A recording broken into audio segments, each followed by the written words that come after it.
Alright, so I'm going to show you now how to design on the last. We also call this 3D designing because we are designing in 3D. So if you're not that comfortable drawing in 2D or just straight onto paper, you can actually just jump straight into this stage because it gives you a really good idea of what the shoe is actually going to look like.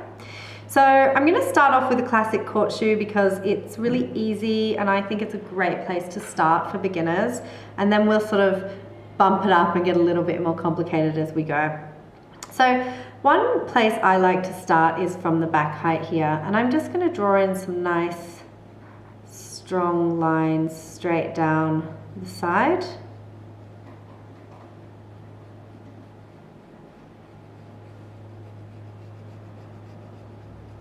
Okay, and I'm going to do the same thing on the other side.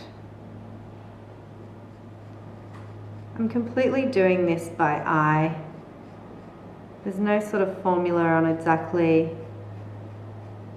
how much of a gap you should have here or how wide that should be. It's going to be different on every single last, and to be honest, these are design features, you know, there's no right or wrong. You can have it as high or as low as you like. So this last that we're working on has a nice square toe, so I thought I'd give it a sort of square front in the design as well. So I'm just going to bring a sharp line across the front there. Now this area can be really tricky. I like to try and follow the curve of the feather edge just to get a really nice flattering shape.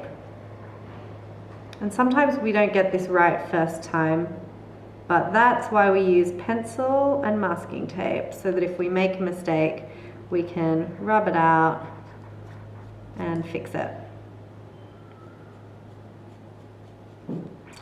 Okay, so I'm going to do the same thing now here, just kind of finding a way to match it up. And this is a good example of exactly that, because I'm going to kind of want to bring that curve a little further around here. And then I've got to get this line to match up, something like that.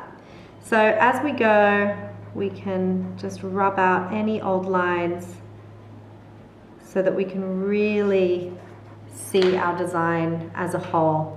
I like to draw really lightly on when I do it first go, because then I can make changes easily. If I'm looking at this front on, I can see that there's a bit of an angle going on there, so I'm going to just correct that.